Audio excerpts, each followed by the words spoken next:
Buenas tardes, mi nombre es Giovannini Coelho, soy consultor del Programa Regional de Entomología y Control de Vectores de la Organización Panamericana de Salud.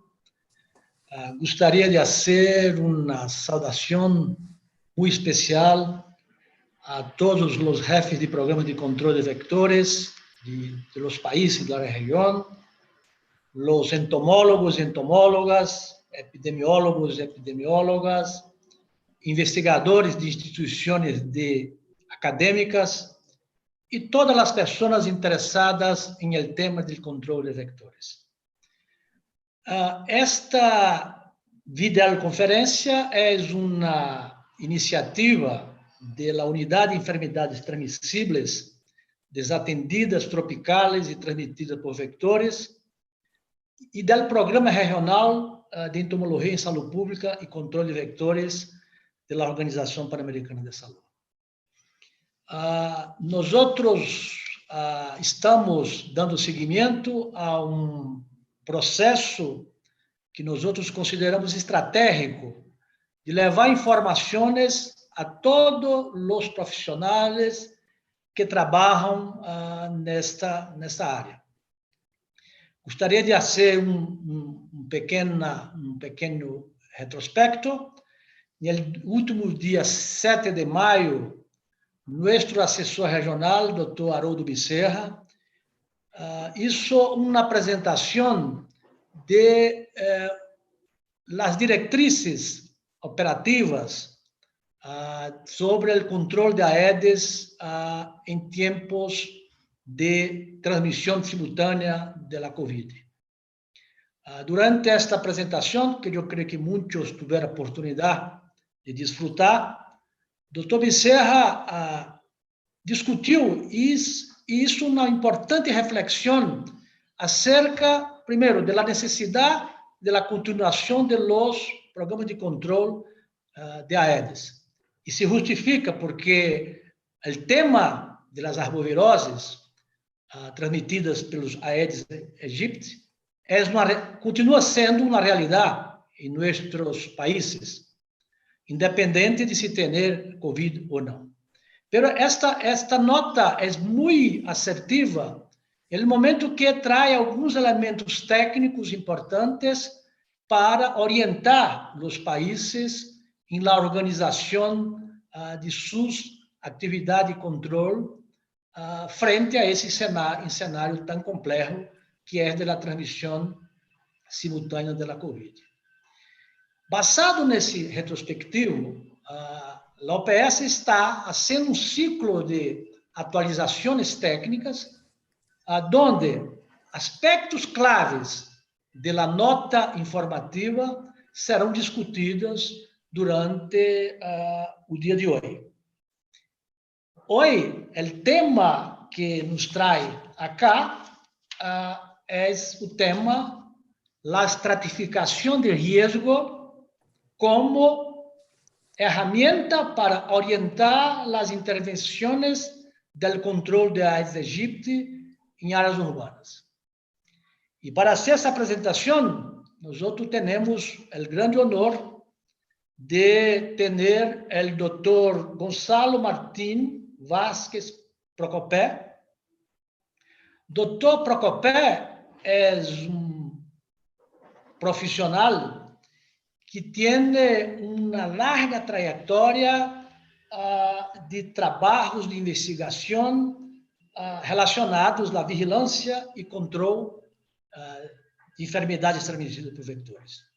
Dr. Procopé tem como uma de suas características, que eu considero extremadamente importante, pelo menos duas características.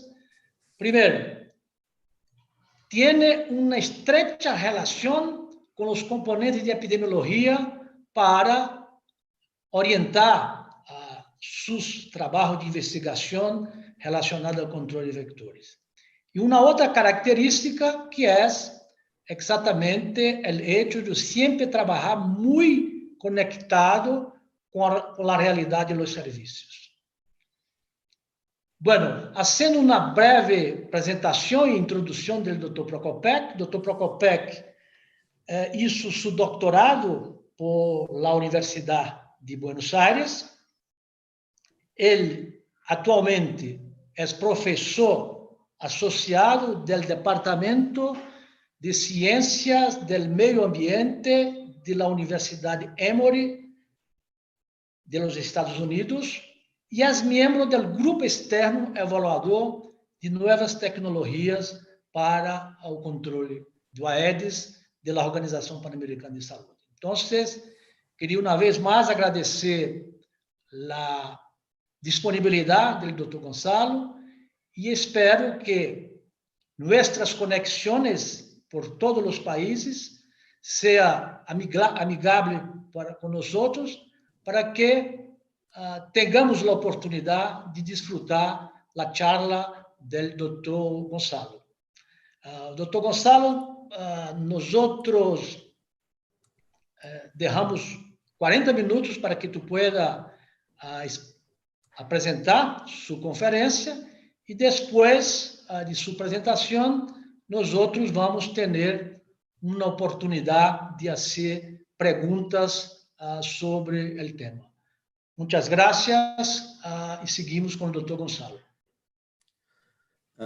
Primero, muchas gracias, doctor Coelho. Es primero un honor no solo inaugurar esta serie de webinars, sino también contribuir a la misión de la Organización Panamericana de la Salud en un tema tan complejo y tan relevante, ¿no? Y quizás antes de empezar, y hasta pongo un poco la presentación para que se vea, quisiera un poco decir que estos son tiempos de crisis, ¿no? Y siempre los tiempos de crisis nos plantean desafíos, pero también oportunidades. Y yo veo esta serie de capacitación y webinars, y sé que va a haber más, no este es solo el primero, como una oportunidad para no solo estrechar los lazos entre la organización y los ministerios, aquellos trabajando en el terreno y realmente sufriendo de COVID, sino también los académicos que realmente pueden actualizarse de lo que hace. Así que realmente un honor poder contribuir a ello. Y bueno, el comentario de lo que se va a discutir hoy es exactamente eso. ¿Cómo podemos, en cierto modo, tomar la información que ya se colecta habitualmente para poder generar información que informe a los servicios en cómo estratificar el riesgo, ¿no? Y eso como una herramienta realmente de utilidad para controlar y luchar con un vector que es realmente complejo y que ha evolucionado para realmente ser un gran transmisor de enfermedades. Y cuando me refiero al Aedes aegypti, realmente puedo entrar en un montón de diferentes atributos que lo hacen tan eficiente, y todos ustedes ya conocen diferentes componentes de él. En este caso, lo que quisiera en cierto modo remarcar son características que no solo lo hacen un buen mosquito y adaptable en el ambiente urbano, sino también un transmisor de enfermedades, ¿no? Y el hecho de que los humanos son la principal fuente de alimentación, son realmente una de las características que lo diferencia con otros vectores, pero lo que este vector no solo se alimenta de humanos, sino en alta frecuencia, ¿no? Y al sumarle eso con el hecho de que la mayoría de su tiempo la pasa en una vivienda o en viviendas aledañas, realmente lo hace un gran candidato para contactar humanos muy frecuentemente y con ese contacto transmitir la enfermedad. Entonces, esta especie al mismo tiempo, si uno lee libros de hace muchos años, va a ver que en realidad la característica del vector es que se está adaptando a nuevas condiciones, y con esa adaptación está haciendo que los programas tengan dificultades en cómo controlarlo. Entonces, un poco la idea de mi charla es tratar de armonizar la ciencia y la política de salud y un poco hacer una actualización de qué es lo que se sabe del control y la epidemiología del vector, y cómo podemos usar esa información para mejorar los sistemas, ¿no? Y muy brevemente voy a empezar con lo que se llama la época de oro, porque realmente tenemos vasta experiencia en el continente en el control de Aedes aegypti, con el plan de erradicación, es el objetivo de Aedes aegypti en las Américas.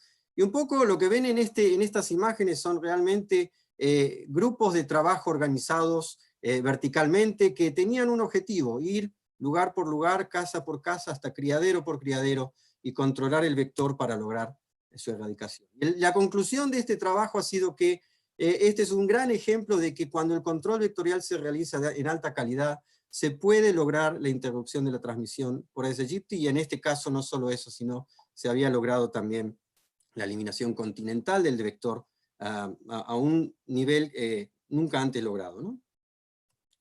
Ahora, lo que ha sucedido a lo largo del tiempo, particularmente a partir de los años 70, es que el vector ha recolonizado el continente, ¿no? Y podemos hacer charlas extensas de todos los factores que han influido en esa recolonización, pero a mí me gustaría marcar uno que para mí es el más importante, y es el crecimiento exponencial que ha ocurrido en el continente a partir de los años 70, ¿no? O sea, cuando vemos la población en Latinoamérica y el Caribe en los años 70 era muy cercana la división entre gente viviendo en áreas rurales y urbanas. Actualmente más del 80% de la gente en las Américas vive en una zona urbana o periurbana aledaña, y obviamente con esas características también se ha expandido dramáticamente el hábitat del vector, ¿no? Entonces, en esa urbanización trae una nueva realidad que es diferente a la realidad de los 50 en la campaña de erradicación, porque básicamente no solo tenemos programas verticales que se habían generado para la erradicación de fiebre amarilla, que se han, no necesariamente desmantelado en todos lados, pero sí cambiado y adaptado a la nueva realidad, pero también el crecimiento urbano ha generado nuevas oportunidades, no solo para el vector, para criarse, pero también nuevos desafíos para el control, como se había hecho en el pasado. Entonces, un poco la realidad epidemiológica actual es diferente al pasado, y en cierto modo, el objetivo que está planteando la Organización Panamericana de la Salud, el objetivo que estamos nosotros proponiendo como expertos del grupo asesor, es revisar lo que se conoce para poder adaptar, en cierto modo, el nuevo marco de vigilancia y control de la Aedes aegypti, ¿no? Y un poco lo que cambia el marco es que, si bien el vector tiene una distribución similar o mayor a lo que era en la época de los 50, ahora tenemos una realidad más compleja epidemiológica, en la cual tenemos múltiples virus co-circulando, y esos virus incrementando no solo la carga de morbilidad, pero también, en el caso de Zika, también efectos adversos no deseados a una escala dramática, ¿no? Entonces, la complejidad de lo que estamos viviendo ahora hace que, cuando nosotros estudiamos el vector, tenemos que estar viéndolo desde un punto de vista de más... Gonzalo, Sí, ¿me escucha? sí. Tú, por favor, los slides no estão sendo passados, me entende? Ou seja, nós outros estamos em lo primeiro slide. Eu creio que tu não está passando, me entende? A ver, Perdão. va de vuelta. ¿Ahora?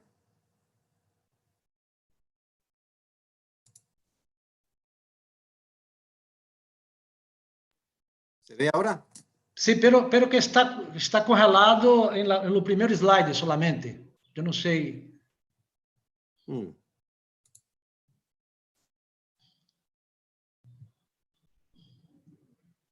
Disculpen por eso, pensé que estaban dando nomás bien en esta computadora. A ver, ¿ahora? Ahora bien, ahora muy bien. Okay. Gracias. Bueno, entonces, poco para recapitular lo que les conté brevemente, y las imágenes, es el vector realmente se ha eliminado enormemente, y actualmente tenemos una realidad un poco más compleja, no solo dado por la urbanización, sino también por los factores que han llevado a eso. Entonces, la realidad que encontramos actualmente en el control y vigilancia de Aedes aegypti se une intrínsecamente a las enfermedades que este transmite y a la realidad epidemiológica que eso genera. Entonces, la pregunta fundamental que estamos teniendo es si se ha logrado el control del vector a un nivel continental, ¿por qué es que no podemos lograrlo actualmente? Entonces, inherente a esa realidad es si podemos tener una cobertura total, homogénea y efectiva, como se ha tenido en el pasado, ¿no? Y hay múltiples fuentes de evidencia que han estudiado esta pregunta en gran detalle, y yo les muestro este artículo que realmente es una gran fuente de rica evidencia en cuanto a la evolución de los servicios de salud, ¿no? Y lo que se ve ahí es claro, ¿no? Que los servicios de control operan con recursos humanos para la extensión del problema, y esos recursos no solo son limitados humanamente, sino también financieros, ¿no? Cuánto presupuesto se tiene, sobre todo al punto de controlar epidemias, ¿no? Y un poco la conclusión general que todos ustedes pueden dar es que la cobertura geográfica de las intervenciones siempre es menor al problema que uno tiene que operar y trabajar, ¿no? Entonces, en ese caso lo que estamos viendo es una realidad que hace que los programas de salud, cuando uno empieza a ver qué hace uno y cómo lo hace, tienen en realidad una decisión. Estamos usando métodos que son adecuados, es decir, el control vectorial al cual funciona o se está aplicando quizás de una manera que no tiene la efectividad que uno quisiera, ¿no? Entonces, este segundo artículo realmente muestra algo muy interesante, que es que una de las conclusiones es que no se tiene un entendimiento claro de cuáles intervenciones que actualmente se utilizan funcionan, si funcionan de la misma manera en todos lados, y cuando no funcionan, ¿por qué realmente? Entonces, ese es un poco el desafío que uno tiene respecto a las escalamiento y al control del vector a una escala habitual. Y un poco para mostrar qué pasa en otros lados y lo que ha llevado la epidemia del Zika. En Sri Lanka han hecho thermal fogging en medio de un estadio, ¿no? Para controlar el Aedes aegypti y el Zika. Entonces, uno puede reírse de algo tan impresionante como básicamente generar en una zona que quizás no hay tantos mosquitos un control tan radical, pero al mismo tiempo es necesario tener una idea de cuándo un método como este puede funcionar y en qué contexto quizás uno debería evitarlo, pero probablemente no utilizarlo, ¿no? Entonces, en base a eso, un poco la diferencia es que podemos tener todos esos métodos que tenemos en nuestra mano, pero la actualización actual del conocimiento del control de Aedes aegypti realmente necesita dos componentes para avanzar al próximo nivel. Y uno es entender cuál es el rol de la gente que es asintomática, y el segundo, cuál es el rol del movimiento humano. Y eso nos va a llevar a entender por qué el mapeo de riesgo es un componente importante del futuro de la vigilancia, ¿no?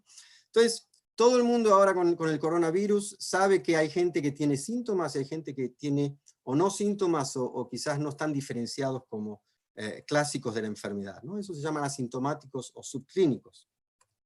Lo que es interesante para el virus del dengue particularmente, y este es un estudio que lo ha confirmado, es que gente que es asintomática, que no tiene ningún síntoma, cuando uno le pone en un brazo, y son virémicos, le ponen en un brazo un vasito con Aedes aegypti, una gran proporción de esa gente no solo tiene viremia alta, sino que una gran proporción de esa gente infecta Aedes aegypti, a una proporción incluso mayor que aquellos que son sintomáticos o presintomáticos. Entonces eso realmente cambia el paradigma, porque ahora hace que la gente que no podemos detectar en los servicios de salud puedan tener una contribución importante a la transmisión del virus, ¿no? Entonces, el equipo que trabajo yo y un gran grupo de colaboradores de diferentes universidades, hemos estado estudiando cuál es la contribución de aquellos individuos que son asintomáticos en la transmisión del dengue en general, ¿no? Y hemos básicamente utilizado, lamentablemente es muy difícil hacer estos estudios a campo abierto, entonces utilizamos una de las herramientas que tenemos a disposición, que es la simulación matemática. Y en este caso, como muestra en este título del artículo, queríamos ver cuál es la contribución de aquellos individuos que son asintomáticos o inaparentes, como se les llama, ¿no?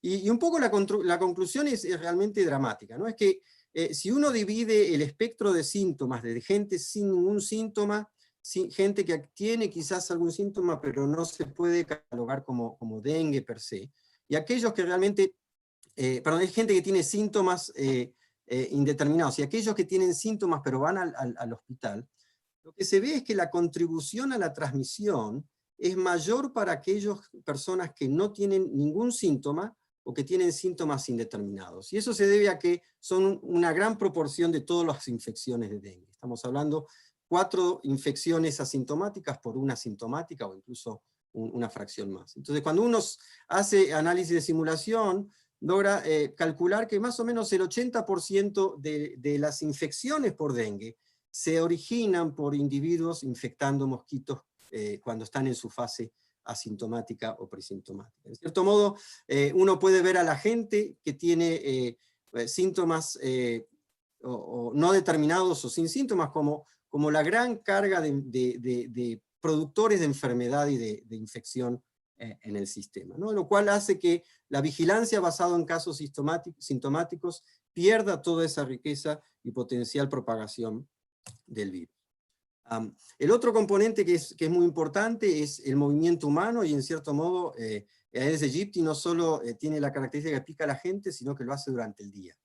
Y con gran grupo de colaboradores hemos estado estudiando este fenómeno en gran detalle, al punto que llamamos al humano como el real vector de la enfermedad, es el cual lo está moviendo al virus no solo desde su casa, al lugar de trabajo, sino quizás hacia otros destinos.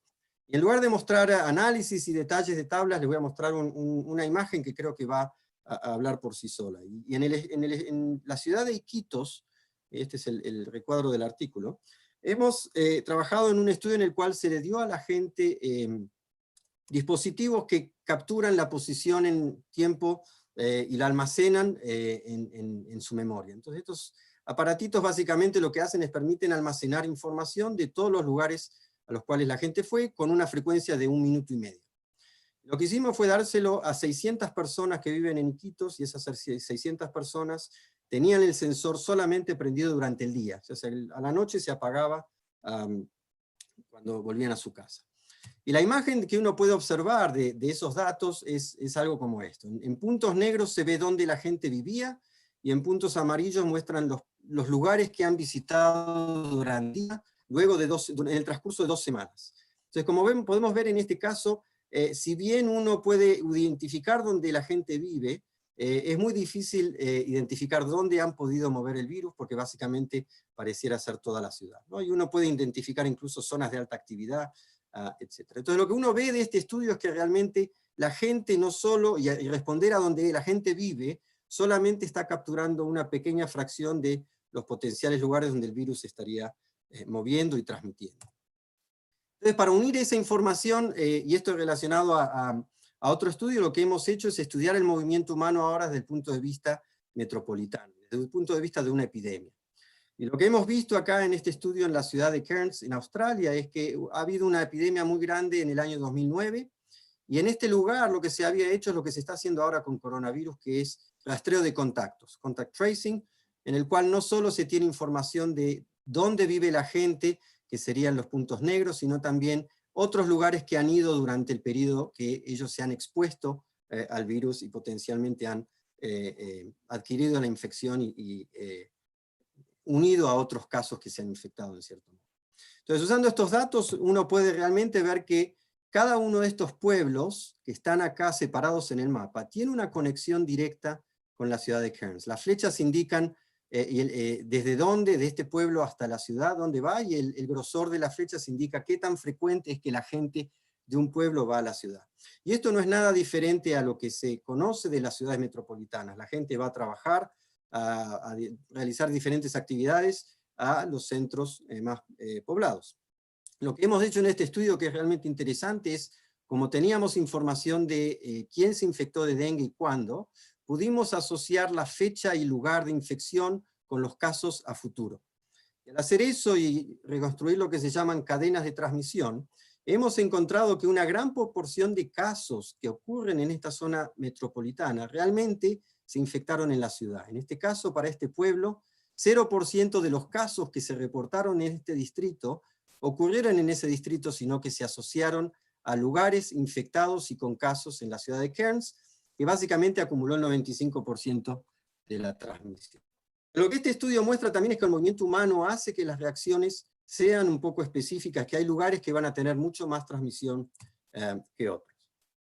Pero también plantea un poco este desafío, o sea, si sabemos que los casos asintomáticos son difíciles de encontrar, y sabemos, porque son no detectables, y sabemos que la gente se mueve activamente, ¿qué tan útil es reaccionar versus, además de reaccionar a un caso, hacer control preventivo antes de que la transmisión ocurra?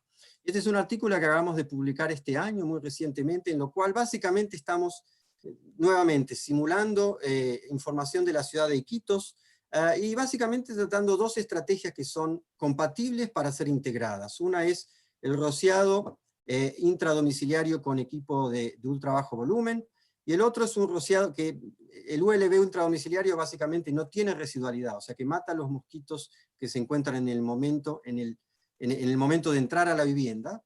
Y por otro lado, el rociado intradomiciliario residual tiene un insecticida que dura meses, en este caso 4 meses de duración.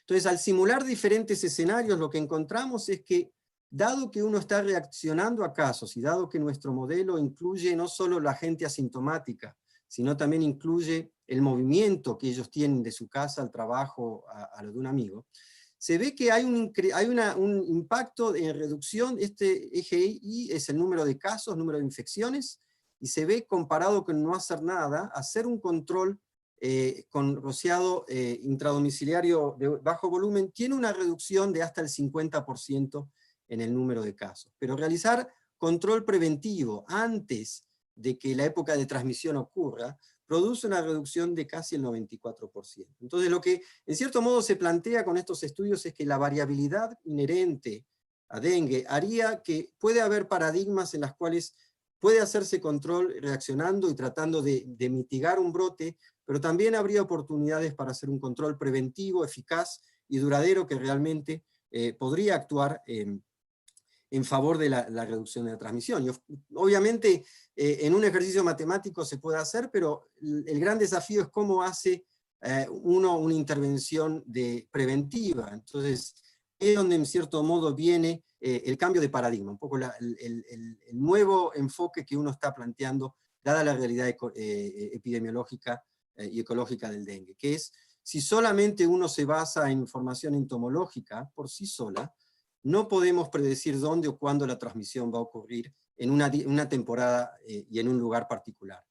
Y como tenemos diferentes factores que actúan, quizás uno podría integrar ese control que tiene que hacer en respuesta a los casos con un control preventivo en lugares donde realmente uno tiene una alta acumulación de casos, ¿no? Entonces el paradigma sería de que la heterogeneidad espacial es no solo inherente al fenómeno de las arbovirosis urbanas, pero también es algo que se puede utilizar para capitalizar y mejorar la eficiencia y la efectividad de las acciones de control. Un ejemplo de cómo se puede pensar esa heterogeneidad es en el estado de Yucatán, donde yo trabajo activamente con colegas como Pablo Manrique Saide y Norma Paviarrus, los cuales hemos, en colaboración con las Secretarías de Salud de Yucatán y el SENAPRESE, hemos tenido información muy detallada de los casos de dengue históricos en el estado. Y lo que uno puede decir es que el 80% de los casos del estado de Yucatán ocurren en una sola ciudad, Mérida.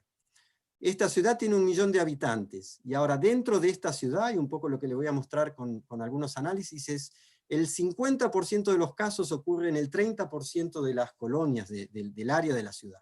Entonces, a eso es lo que me refiero con heterogeneidad espacial, es que los casos se acumulan desproporcionadamente en algunos lugares comparado con otros.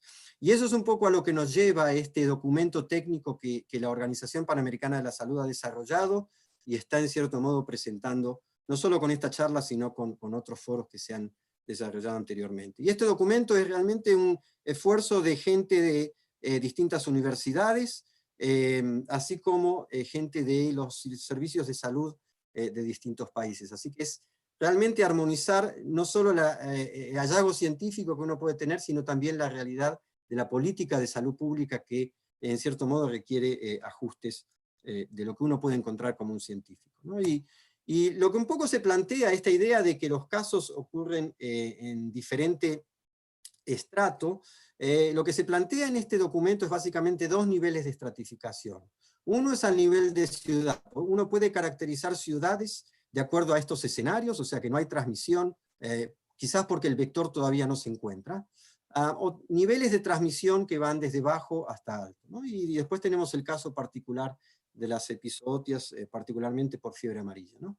Entonces, al nivel realmente el documento es bastante sencillo y provee una guía bastante directa de cómo se puede caracterizar cada una de estas localidades de cada uno de los países, ¿no? Entonces, poco lo que hemos trabajado en más detalle es el nivel interno, es decir, una vez que uno identifica ciudades, particularmente en las ciudades de transmisión alta o intermedia, ¿cómo podemos usar la información que se contiene para estratificar dentro de la ciudad?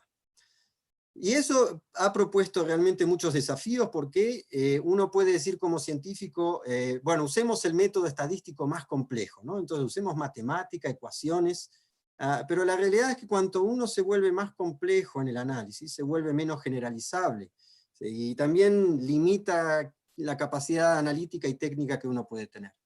Entonces el objetivo de este ejercicio es básicamente encontrar un compromiso entre complejidad y aplicabilidad, y la premisa es sencilla: realizar análisis en las cuales los resultados vienen de una validación estadística, pero que esos análisis son robustos para identificar áreas de alta transmisión, pero no muy detallados, que solamente requeriría gente con un doctorado en matemáticas, por ejemplo, ¿no?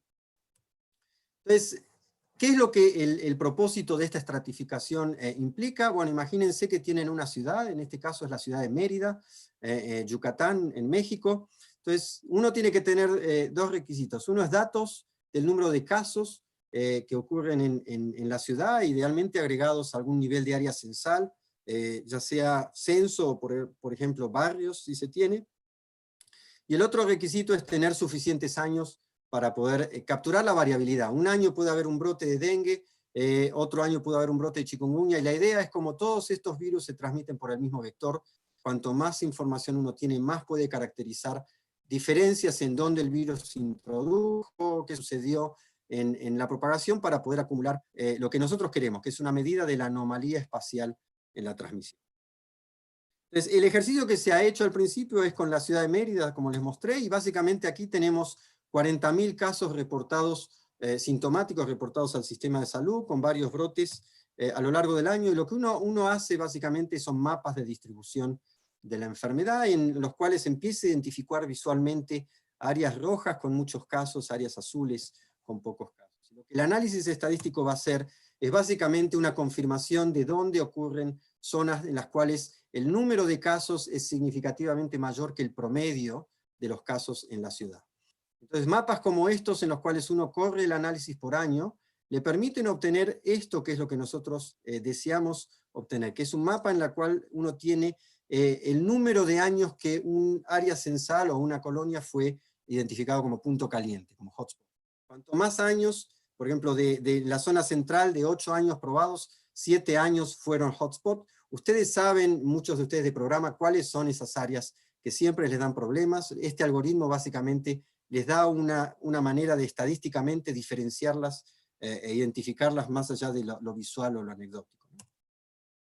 Lo interesante de nuestro análisis es que, como sabemos que hay fallas en muchos sentidos en el reporte, hemos utilizado datos independientes, en este caso de una cohorte de familias que se estaban haciendo seguimiento por otro estudio, en las cuales se pudo obtener muestras de suero de 500 niños de más de 8 años, no solo dentro del área de puntos calientes como fuera, ¿no? Y un poco usando, la premisa es, uno debería esperar que la infección en los niños sea mayor dentro que fuera del área, y la hipótesis nula es que no hay diferencia, porque es la misma ciudad, ¿no? Entonces, lo que hemos encontrado es muy robusto, y es que existe un riesgo casi 2 veces, 1.7 veces mayor de infección viviendo en una zona de punto caliente como viviendo fuera, y ese número parece pequeño, pero cuando uno lo examina incrementando los grupos de edad, hace que la diferencia sea de un alto porcentaje en la prevalencia de infección entre las zonas de puntos calientes versus las zonas que no son puntos calientes. El otro ejercicio, de vuelta, uno puede decir solo Mérida, ¿qué tiene que ver Mérida con comparar eso con otros lugares? ¿Cómo podemos generalizar los resultados? Y en colaboración con el Senaprece de México, lo que se ha hecho es básicamente buscar en el nivel 1 cuáles son las localidades que más contribuyen a los casos de dengue, y se han identificado 9 que son las que se nombran en esta figura. En esas 9 localidades se ha vuelto a hacer el mismo análisis, y lo que hemos confirmado es que en todas las localidades se encuentran zonas en las cuales se acumulan gran parte de los casos reportados, y que tienen en cierto modo la misma similaridad que se observa en Mérida, en la cual más o menos el 50% de los casos se asociaría a un 30% de las áreas, ¿no? Entonces, parece ser que hay generalización, y por estudios científicos sabemos que esto se ha descrito en otros países y ciudades de Latinoamérica. Entonces, un poco la idea de la estratificación, la idea de lograr estos mapas es que estos mapas son herramientas no solo visuales, sino operativas. Si uno hace el análisis a una escala que les permite operar y ir al campo, al terreno y colectar información, lo que vemos es que hay un flujo de información en la cual uno tiene un escenario al nivel 1, que es la ciudad. Dentro de la ciudad ahora tenemos información de estratificación, y lo que eso nos abre es todo un abanico de posibilidades respecto a qué intervenciones podrían aplicarse, cómo hacer control vectorial y vigilancia. Y finalmente, teniendo estas áreas que sabemos que cada año producen una gran proporción de casos, ¿cómo podemos ahora diseñar acciones preventivas que no solo tengan un efecto en previniendo el total número de casos, sino idealmente reduciendo el impacto negativo de los brotes, ¿no? Y un poco lo que hemos agregado también es que, si bien uno ve estos mapas, que son de bases históricas, a medida que uno trabaja en el sistema lo modifica, entonces monitoreando la información y reanalizando los datos, uno no solo puede validar si esos puntos calientes se mantienen o se mueven, pero también volver desde aquí hasta este punto y volver a generarlos. Este es un proceso dinámico, y la verdad que es adaptable, y es una de las condiciones que creemos que es clave para poder generar un manejo integrado de vectores a un nivel local, no solo a nivel nacional. Otro punto quizás, y para finalizar esta primera parte, es que lo que se comentó no solo por el doctor Giovannini, sino también por Haroldo la semana pasada, es que la Organización Panamericana de Salud se encuentra dentro de un cambio trascendental en el plan de acción entomológica. Y eso realmente se apoya en diferentes pilares, y estos documentos que se les van a estar presentando, el primero, que es el que se les hablé hoy, pero hay otros que se están generando, realmente son los pilares operativos de esa estrategia. Y para eso es lo que está haciendo reescribir la historia. No se han hecho cambios tan radicales desde el punto de vista de política de salud desde la época de Sócrates. Así que la región no solo está cambiando, sino que esperamos también que sea inspiradora para otras regiones en las cuales dengue sigue siendo un problema, ¿no? Y con eso, quizás una de las conclusiones que se ven es que la estratificación es un proceso clave para, como mínimo, incrementar la eficiencia, poder usar el personal más efectivamente en las áreas que más se necesitan, sin desproteger que, si uno hace control preventivo de alta calidad, tiene que hacer reacciones para poder contener brotes a futuro. Al mismo tiempo se genera esta idea de un proceso continuo de evaluación y adaptación, que es fundamental para la sostenibilidad de un, básicamente, control integrado de vectores. Y un poco la tercera punto es una pregunta más que nada. ¿Se puede hacer esta transferencia de conocimiento a aquellos países miembros de Latinoamérica y del Caribe?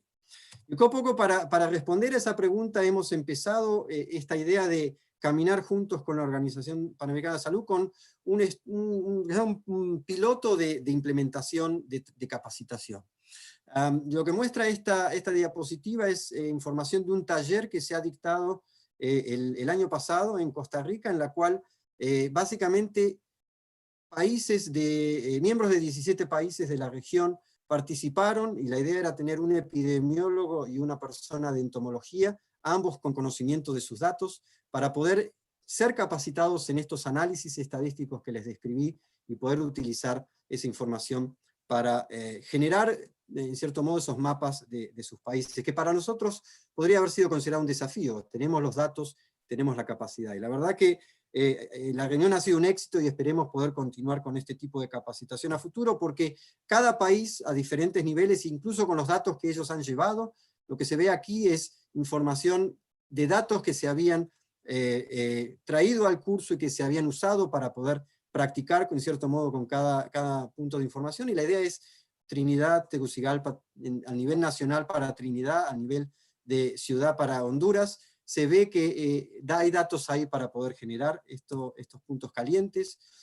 Para Guatemala también se han logrado identificar zonas de puntos calientes, y este es solo el principio. La idea es mostrar que hay una posibilidad de trabajo, que este tipo de talleres unidos al documento matriz que informa los escenarios operativos puede ser realmente la manera para poder movernos a lo que creo que puede ser clave, que es el incremento de la eficiencia. Es difícil decir que uno va a poder tener la infraestructura de personal que se tenía en el programa de eliminación de fiebre amarilla, pero lo que sí podemos decir es que con información de datos, análisis y las nuevas herramientas que están surgiendo, uno puede ser más eficiente y más efectivo en la prevención de la enfermedad. Y un poco con eso quisiera agradecer a un equipo muy grande de gente y de colaboradores que participan en esto. Yo soy una voz de los muchos que estamos participando en este tipo de investigaciones, no solo en mi laboratorio, con mis alumnos y con todo lo que podemos desarrollar en discusiones internas, pero también con todos aquellos que colaboran de una manera o de otra. Y en cierto modo con esto quisiera agradecerles el tiempo, disculpen el tema técnico de trabajar en Zoom, y que no se haya visto quizás las dos primeras diapositivas, pero quisiera dejar tiempo suficiente para preguntas y para poder ahondar más en cómo hacer estratificación de riesgo para control de dengue y de Aedes aegypti. Muchas gracias.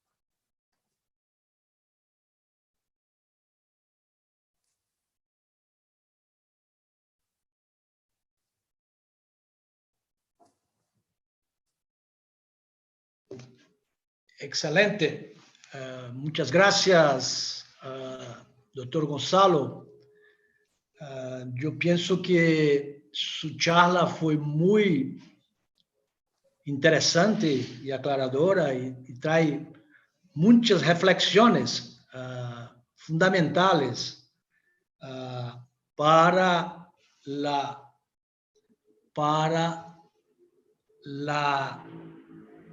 reorganización de los programas de control de la Aedes. E são temas realmente muito interessantes, uma vez que, como você muito bem comentou, a Organização Pan-Americana de Saúde hace um grande esforço para exatamente cambiar alguns paradigmas relacionados a los programas de controle de vectores. El tema de la estratificación es muy interesante, una vez que todos nosotros sabemos y que trabajamos con el tema, el carácter heterogéneo de la transmisión de esas arboviroses, y sin duda es necesario que los programas de control de vectores de los países avancen y tengan las herramientas para se adequar a esse novo modelo, a esse novo paradigma. Bueno, sua apresentação, uma mirada muito rápida acá, YouTube, houve um interesse generalizado, muitas perguntas. Eu creio que por o tempo nós outros não vamos ter a oportunidade de contestar todas, pero, por supuesto, vamos ter momentos de retornar as perguntas às pessoas, pero eu permitiria algumas perguntas que foram hechas e que eu tentei consolidar acá, se tu pudiera fazer alguns comentários aclaradores. Bueno, há que de toda maneira chamou muita atenção em algumas pessoas e que também de certa maneira, é um cambio de paradigma do que nós outros estamos fazendo até o momento, que é o tema do rociado residual intradomiciliário. Há muitos questionamentos se pode aplicar, se é viável, como a população vai aceitar uma metodologia onde há a invasão do domicílio, o tema do olor de los insecticidas, se utiliza solamente piretroide, se não se utiliza. Ou seja, se tu puder fazer alguns comentários, até porque o tema de rociado será tema de uma charla específica em um segundo momento, pero que como foi um tema que saiu muito acá nas perguntas, queria que tu pudesse fazer alguns comentarios para aclarar esse aspecto para os colegas y enseguida yo hago otras preguntas. Por favor. Bueno, sí, obviamente cualquier método que involucre entrar en una vivienda se puede considerar invasivo, ¿no? Hasta lo que se hace en muchos países de entrar con una motomochila y rociar con ultra bajo volumen. La diferencia es que el método de rociado intradomiciliario, que sabemos en rociado residual es algo que tiene mucha efectividad para controlar Aedes aegypti, incluso con resistencia a piretroides. La idea es que es un método diferente al rociado que se conoce para malaria o para chagas, ¿no? En el cual el método involucra entrar a la vivienda, mover los muebles, sacar todas las cosas de las paredes, y básicamente 40 minutos o más de tiempo de rociado. El método que nosotros estamos, en cierto modo, investigando, que se llama rociado focalizado, targeted, lo que básicamente está utilizando es el conocimiento del vector de dónde está reposando la mayor parte de su tiempo. Y la mayor parte del tiempo el vector reposa a menos de 1,5 metros de altura y en lugares oscuros. Entonces lo que está haciendo este método de rociado es básicamente entrar a una vivienda, luego que uno puede tener acceso, y básicamente aplicar el insecticida sin mover o con una preparación mínima, sin tratar las cocinas o que es un lugar donde puede haber mucha contaminación, y que los estudios han mostrado que Aegypti no está solamente en la cocina, sino que se redistribuye y va a volar hacia donde ha sido tratado, por ejemplo, las piezas o los cuartos de la vivienda. Y la idea es, en cierto modo, utilizar insecticidas que son aprobados para uso intradomiciliario en salud pública. Los insecticidas que se usan para malaria actualmente, las nuevas formulaciones, tienen una gran ventaja respecto a aquellos insecticidas con olor, que manchan o que producen malestar, y hay formulaciones que son no piretroides. Entonces, lo que se está generando es evidencia para un método que en nuestra experiencia en Yucatán demora entre 9 y 12 minutos por vivienda aplicar. Ahora, la diferencia es que este método está generando una protección, dependiendo del grupo químico, de hasta 6-7 meses, con las nuevas formulaciones que están ahora desarrolladas para malaria. Entonces, lo que uno está viendo acá es, por eso se tiene que plantear como algo preventivo, porque el impacto es en la residualidad, y si uno viene a una casa y le dice a alguien, deme 10 minutos de su tiempo sin hacer mucha modificación, y vamos a poder reducir el número de mosquitos significativamente por hasta 7 meses, es algo que se hace bastante importante. Igual es entendible, uno no puede hacer eso en todas las zonas de una ciudad, y por eso uno lo que está haciendo es planteando el rociado intradomiciliario como una herramienta más para ser integrada, y con el hecho de tener escenarios operativos uno puede ser más clave en donde usar este método para no tener problemas de aplicarlo o aplicarlo mal. Pero estoy de acuerdo de que siempre va a haber desafíos en cómo implementarlo, pero también se tiene que tener en claro que no hay una bala mágica, no hay un método que va a poder aplicarse en todos lados, y que la integración de métodos en donde pueden funcionar más, sobre todo en zonas de alto riesgo porque tienen alta transmisión y recurrente, ahí es donde quizás uno puede ver el mayor costo-beneficio de este método. Y solo para finalizar, hay mucha resistencia a piretroides. Entonces la aplicación de un método, y eso lo hemos confirmado con estudios científicos, aplicar control residual con un piretroide, cuando hay alta resistencia a piretroides, es como no aplicar nada. O sea que tenemos que ser siempre sensibles, si un país va a implementar esta metodología, de conocer el perfil de susceptibilidad de sus Aedes aegypti y elegir el grupo químico de acuerdo al mejor beneficio para minimizar el impacto negativo de la resistencia, ¿no? Muchas gracias, doctor Gonzalo. Permítame un comentario. Yo creo que muy interesante la reflexión que tú haces, y llamo la atención para nuestros colegas de los países. Doctor Gonzalo llamó la atención sobre el aspecto de la resistencia de los insecticidas. La vigilancia de la resistencia a los insecticidas es un elemento clave para los programas de control de vectores. Y mucha gente tiene conocimiento, pero me gustaría de destacar que la OPS tiene liderado un proceso en algunos centros de investigación de la región y junto con los países, no desarrollo de una red de monitoreo de resistencia. O sea, es fundamental que esse processo de profissionalização do controle de vectores seja cada vez mais basado em evidências disponíveis e com este alto grado de capacidade técnica. Bueno, outra pergunta, doutor Gonçalo, que é muito relacionado com o tema da utilização dos softwares para o georreferenciamento. Há perguntas que especificamente perguntando o nome, questões relacionadas ao custo, e eu queria aproveitar esta inquietude e fazer uma pergunta do seu ponto de vista.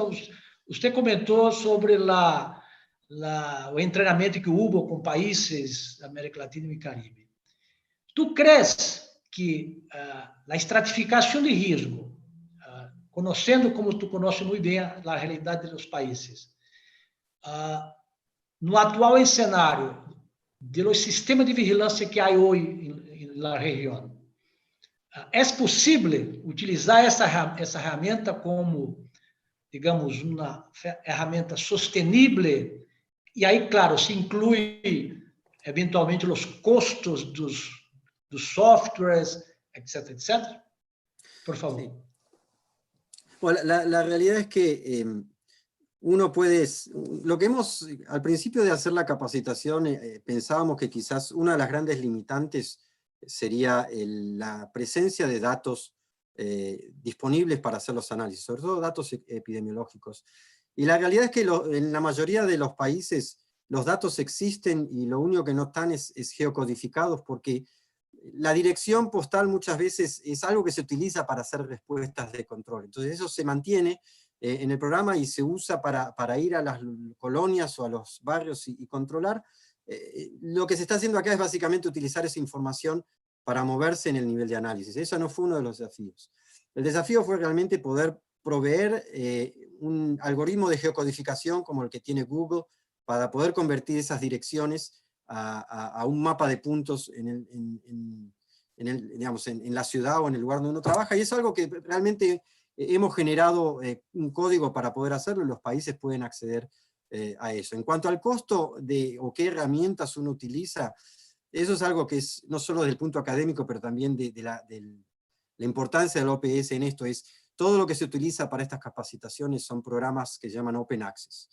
Lo que significa es que cuando nosotros hacemos capacitaciones a los países, no se les está pidiendo ningún costo de compra de ningún software, sino que es básicamente bajar un programa de internet. En este caso usamos dos programas, veo que hay una pregunta que es sobre eso, uno que se llama Quantum GIS, que es el programa de mapeo, y otro que se llama Geoda, que es el programa de análisis. Ambos programas tienen versiones para Mac, para PC, para Linux, entonces realmente lo que nos permite es tener una alta flexibilidad que no limite a los países en tener que cargar recursos, sino utilizar básicamente un computador y los datos que tienen, y lo único que quizás es básicamente transferir la información que tienen ahora en como registro de direcciones o registro de casos por colonia en un mapa y de ahí en adelante. Entonces, hemos estado satisfechos por el hecho de que en realidad, sobre todo para las ciudades grandes y las ciudades que causan el mayor problema de enfermedad, estos datos se tienen. Ahora, si uno va a pueblos pequeños y que la transmisión no es tan alta, ahí es donde se ve un problema, pero la realidad del planteo de la estratificación es que en esos lugares quizás no haga falta hacer una estratificación a nivel de pueblo, sino que en el nivel 1 uno puede definir qué acciones deben hacerse. Muy bien, excelente. Una otra pregunta, yo creo que podemos condensar en una solamente. En el proceso de estratificación, ¿qué tú consideras lo nivel más recomendable para hacer la estratificación? Si colonia, manzana, sectores, etc. Y el número de años de información para tener un buen mapa de riesgo, una buena estratificación. Sí, esa es la pregunta de escala es fundamental, ¿no? Y quizás a veces uno se tienta y dice, bueno, quiero hacer el mapa a la mayor escala posible, a nivel de vivienda, supónganse. o al nivel de manzana, y lo que uno de hecho sabe es que al nivel muy detallado es muy difícil tener datos de alta calidad para poder generar un mapa que sea preciso. Entonces lo que nosotros hacemos es encontrar un nivel que sea intermedio, que no sea la manzana y que no sea la ciudad. Y lo que hemos encontrado en muchos países es que donde se cuentan con registros del censo, hay una unidad censal que se llama el Census Block, en Estados Unidos, en México se llama AGEB, pero es básicamente una unidad censal pequeña que tiene más o menos entre 10 por 10 manzanas. Esa parece ser la unidad ideal porque es más pequeña que un barrio, supónganse.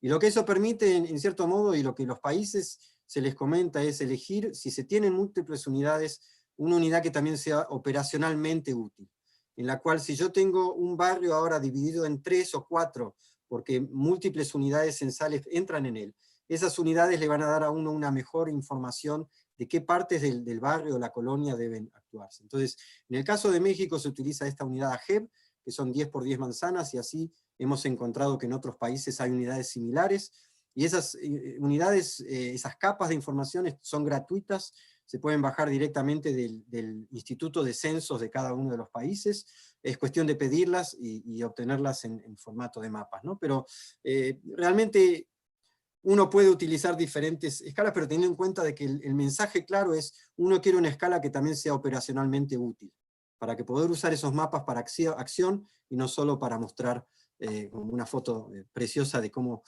está la distribución de casos, digamos.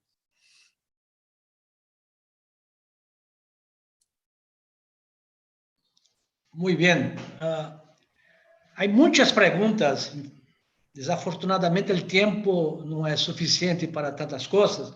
E eu queria também aproveitar a oportunidade. Há muitas perguntas relacionadas ao tema da aplicação de rociado residual, tema relacionado à resistência. E eu vou pedir desculpas aos nossos colegas, porque nós outros, parte desse ciclo de estudos, nós outros estamos organizando algumas charlas específicas sobre esses temas, que são exatamente os temas que são discutidos na nota operativa que o Dr. Haroldo apresentou há um par de semanas. Então, a ideia é que nós tenhamos a oportunidade de aprofundizar esses temas durante essas charlas. E eu queria aproveitar, então, uma pergunta sobre o tema da estratificação de risco, que é uma pergunta que tu pode explorar muito bem. Bom, primeiro,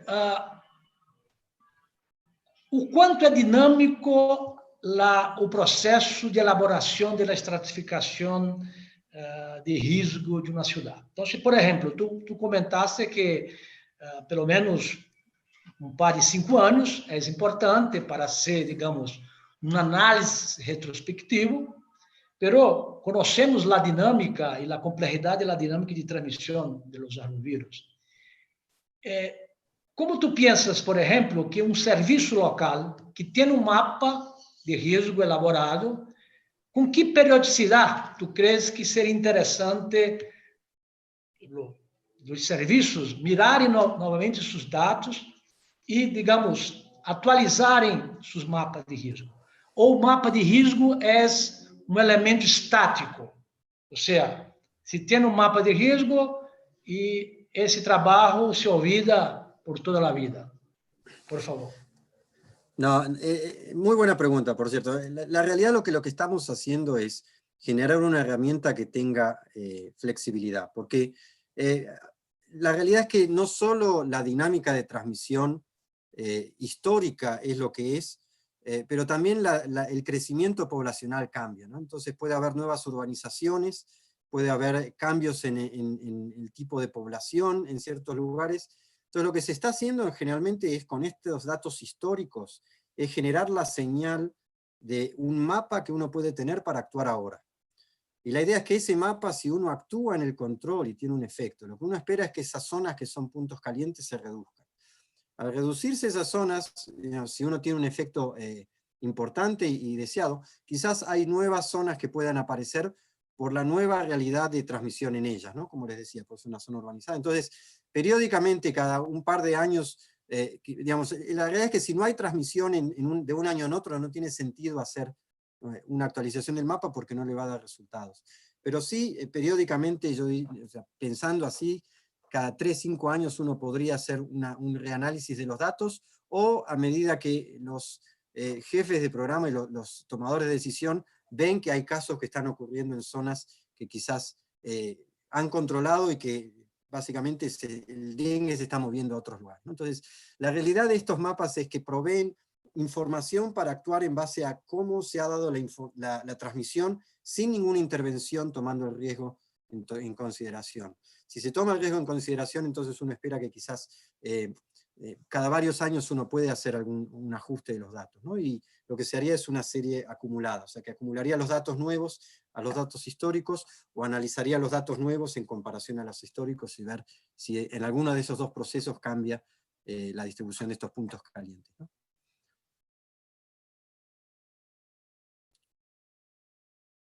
Excelente. Bueno, yo creo que estamos casi en el final y tenemos todavía un tiempo para una última pregunta. Y na verdade, eu creio que tu já comentaste, que eu creio que se tu puder fazer uma reflexão, dado esse momento tão complexo que é o tema do COVID e as limitações, por supuesto, que temos para realizar as intervenções de controle de Aedes. Em sua avaliação, doutor Gonçalo, como tu pensas que o novo modelo operativo, basado em cenários operativos genéricos, com estratificação de risco, o quanto pode ser útil para este momento tão complexo que nós estamos vivendo agora? Qual é a sua opinião sobre como esta ferramenta pode, de alguma maneira, ajudar ou ser um obstáculo para o controle de Aedes nesse cenário de transmisión del COVID? Sí, quizás el COVID es un fenómeno tan rápido, explosivo y dinámico que obviamente hay varios puntos. Uno es, se desconoce mucho el impacto que puede tener en una persona la coinfección, ¿no? Entonces, áreas que tienen alta transmisión de dengue y que están sufriendo con la transmisión de COVID pueden generar una dinámica que es desconocida, pero puede ser alarmante desde el punto de vista de salud pública en la salud de las personas, ¿no? Quizás para mí lo que me surge como reflexión es que si uno sabe, dada la dificultad que uno tiene en implementar las medidas de control vectorial por toda la situación que la contingencia da, no solo no poder acceder a las viviendas, pero incluso tener personal de salud dedicado a COVID en vez de dedicado al control vectorial, quizás uno podría utilizar estas herramientas y estas mapeo de riesgo para poder intensificar lo más que se puede las acciones en aquellas zonas que son históricamente puntos calientes de transmisión, porque una de las cosas que hemos encontrado en nuestros estudios es que aquellas zonas que han sido los puntos calientes de transmisión de dengue no solo eran los que primero reportaban los brotes de dengue, sino que fueron los que primero también reportaron los casos de Zika y de chikungunya, y eso es a lo largo de todas las ciudades que hemos visto. Entonces, en cierto modo, estas zonas son importantes para la resurgencia del virus, y quizás uno debería tener una manera de poder utilizar métodos con las limitaciones que uno tiene para poder intensificar su vigilancia y detectar una señal de anomalía en el hecho de un posible brote que surja, el cual puede ser muy complicado de contener, como se ha visto en algunos países ya, dado el tema de la contingencia del coronavirus. Entonces, cuanto más se pueda hacer, cuanto más mensaje se pueda dar a la comunidad de la importancia en esta situación de hacer un control desde su casa y para su casa, en el cual las medidas que uno toma en prevención y en mejora de las condiciones de la vivienda pueden no solo beneficiar a uno, pero también a sus vecinos. Creo que eso es una manera de hacerlo, y el contexto de estas zonas o esta estratificación de riesgo puede ser un hilo conductor para poder dar mensajes directos y dirigidos de acuerdo a la realidad epidemiológica de cada una de estas zonas, ¿no? Entonces, es difícil predecir qué va a suceder con el brote, sobre todo a medida que dengue en muchos lugares se propaga, pero sí utilizar la información para poder tener mejor acción hacia el futuro, ¿no? Bueno, muchísimas gracias, doctor Gonzalo. Yo creo que, desgraciadamente, el tiempo es muy corto para tantas discusiones, pero que yo creo que las discusiones, su charla fue muy aclaradora, pelo volumen de preguntas que hicieron. Y vamos para los comentarios finales. Yo quería hacer algunos agradecimientos fundamentales. Antes de todo, agradecer ao Dr. Gonzalo por su tiempo, por su disponibilidad y por traer sus conocimientos. Y quería también agradecer la organización de esta conferencia. Por supuesto, tuvo el liderazgo de nuestro asesor regional, Dr. Haroldo Becerra, pero también contó con mucha gente que me gustaría de llamar la atención y agradecer mucho. El Departamento de Comunicación de la OPS, que tuvo un trabajo fantástico, mucha paciencia con nosotros para lidar con estas nuevas mídias, y yo creo que logramos tener una buena transmisión.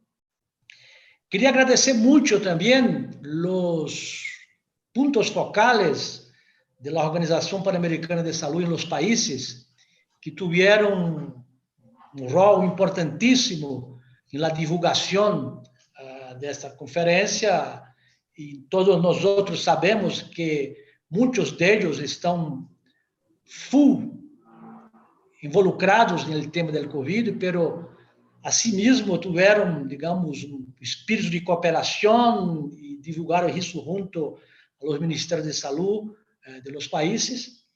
Y quería también hacer un agradecimiento muy especial a nuestra red latinoamericana de control de vectores, a HELCOV, que tiene doutora Ima Braga, que é uma entomóloga conhecida na região, uma entusiasta do tema do controle de vectores, e que sempre muito cooperativa, sempre trabalha mano a mano com a OPS. Então, eu finalizaria com esses agradecimentos. Todas as perguntas, nossos colegas do programa regional estão fazendo uma síntese. A ideia é que tenhamos um banco de perguntas e, na medida do possível, vamos tentar sacar as respostas e, de alguma maneira, levar a vocês. Bueno, queria, por último, uma mensagem de despedida. Este é um momento muito crítico para a região. O tema do Covid é um tema muito grave em muitos países. E, então, eu queria finalizar enviando mensagem para que todos se quedem seguros em suas casas, que adoptem suas medidas de proteção, lavado de mãos, quando sair à rua, pôr as máscaras, evitar, quando possível, o tema das multidões, e que todos tenham um lindo fim de semana na segurança de suas casas. Muitíssimas graças e nos vemos em breve com outra videoconferência com um tema de interesse para esse grande grupo, essa grande família, que são os entomólogos, os epidemiólogos e os profissionais de saúde da região da América Latina e do Caribe. Muitíssimas graças. Hasta luego.